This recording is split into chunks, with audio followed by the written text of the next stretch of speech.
नाज़रीन, आप सभी का इस्तकबाल है। आप देख रहे हैं हाया जावेद के साथ कश्मीर ऑनलाइन। सलाम कबूल करें। डालते हैं आज की खबरों की तफसील पर एक नज़र। रियासत की बहाली जम्मू कश्मीर में लोगों के इत्मीनान की कलीद। जम्मू कश्मीर में 14 सयाहती मकामात को दोबारा खोलने के लिए वज़ीर दाखिला अमित शाह का शुक्रिया।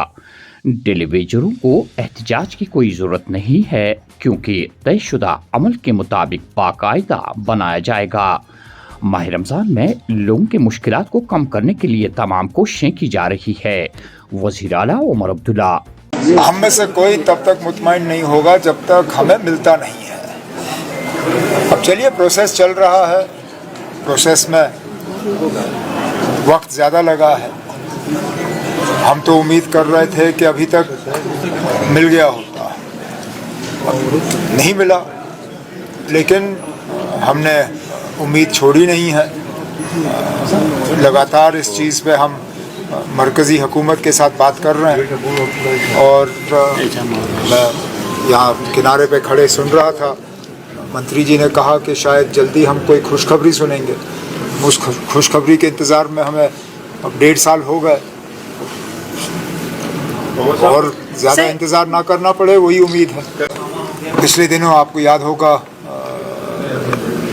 मरकज़ी होम मिनिस्टर साहब आए थे जम्मू, उनके साथ मेरी बातचीत हुई। इससे पहले मैं दिल्ली में भी उनसे मिला था और टूरिज़म के हवाले से मेरी यही गुजारिश थी उनसे कि मेहरबानी करके जो इलाके बंद हैं उनको खोल दीजिए।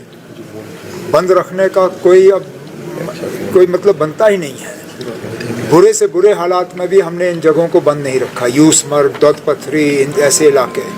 अच्छी बात है, मुझे उसी दिन होम मिनिस्टर साहब ने अश्योर किया था कि उन्होंने हिदायत दी है कि ये जगह खुल जानी चाहिए और ऑर्डर जारी हो चुका है, जिसके लिए मैं होम मिनिस्टर साहब का शुक्रगुजार हूँ।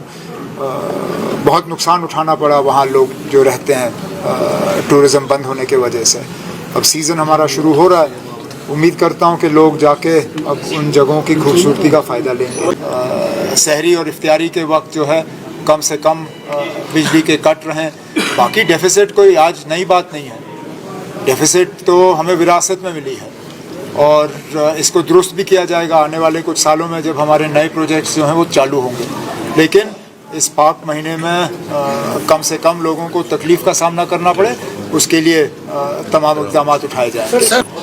कहा हुआ है इनसे कि असेंबली के फ्लोर पे कहा हुआ है कि एक प्रोसेस के तहत, एक टाइम टेबल के तहत इनको रेगुलराइज किया जाएगा।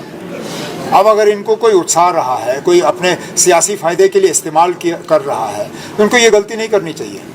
मैं वो शख्स हूँ, आप प्यार से मुझसे कुछ भी मांगो, मैं करने के लिए तैयार हूँ। मुझे डराने की कोशिश करोगे, धमकाने की कोशिश करोगे, फिर कुछ नहीं होगा। अगर इन लोगों ने कुछ कहना है, आके मुझसे बात करें।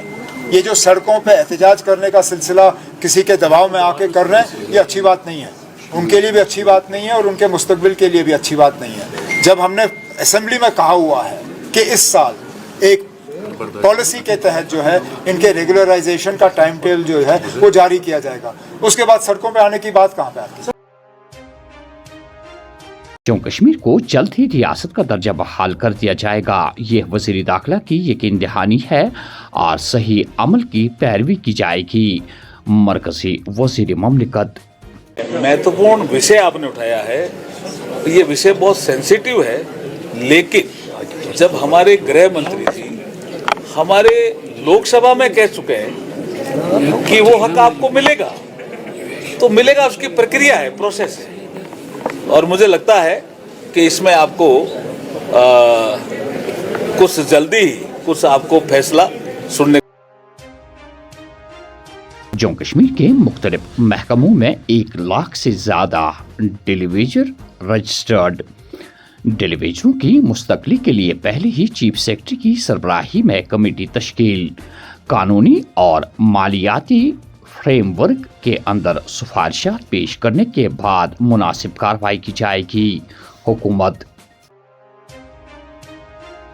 कॉन्ट्रैक्ट पर काम करने वाली खवातीन के लिए ज़चगी की छुट्टी और एजाज़िया बढ़ाने की कोई तजवीज़ ज़ेर गौर नहीं। इस तरह के फ़वाइद देने से हुकूमत पर अहम माली असरात मुरतब होंगे। सकीना इद्दू। کشمیریوں سے متعلق بی جے پی ممبران قانون ساز کا بیان۔ جموں کشمیر قانون ساز اسمبلی میں ہنگامہ آرائی اور تکرار، کانگریس کے ممبران اسمبلی کا احتجاج، بی جے پی قانون ساز سے معافی مانگنے کا مطالبہ۔ شمالی کمان کے فوجی کمانڈر لداخ کے لیفٹنٹ گورنر سے ملاقات، خطے کی سیکورٹی صورتحال پر تبادلہ خیال کیا گیا۔ لداخ کی سلامتی اور سالمیت کے لیے فوج کے عزم کا اعادہ۔ کپوارہ میں ٹورزم ڈیولپمنٹ اتھارٹی کے قیام کے لیے فی الحال کوئی تجویز نہیں، اگر کوئی رسمی تجویز پیش کی جاتی ہے تو اس پر غور کیا جائے گا، حکومت۔ جموں میں جود نائل بوم سے فرار ہونے والے 2 پاکستانی شہری لدھیانہ سے گرفتار، تیسرے کی تلاش جاری۔ ڈیوٹی میں غفلت برتنے پر 6 پولیس اہلکار معطل۔ جنگلی جانوروں کی جانب سے انسانوں پر بڑھتے حملے، سال 2023 اور 2025 کے درمیان 15,661 معاملات درج، 32 افراد جان بحق، 350 زخمی۔ متاثرین کے لیے معاوضہ کے معاملات زیر التوا۔ ہنگامی صورتحال سے نمٹنے کے لیے 42 کنٹرول روم قائم، وائلڈ لائف ٹیمیں بھی متحرک، حکومت۔ اور آخر میں یہ خبر کہ منشیات کے خلاف پولیس کی مہم تیز، بارہمولہ اور سوپور میں 5 منشیات فروش گرفتار۔ تو ناظرین، یہ تھی آج کی اہم خبریں۔ دیجیے میزبان حیا جاوید کو اجازت، اللہ حافظ۔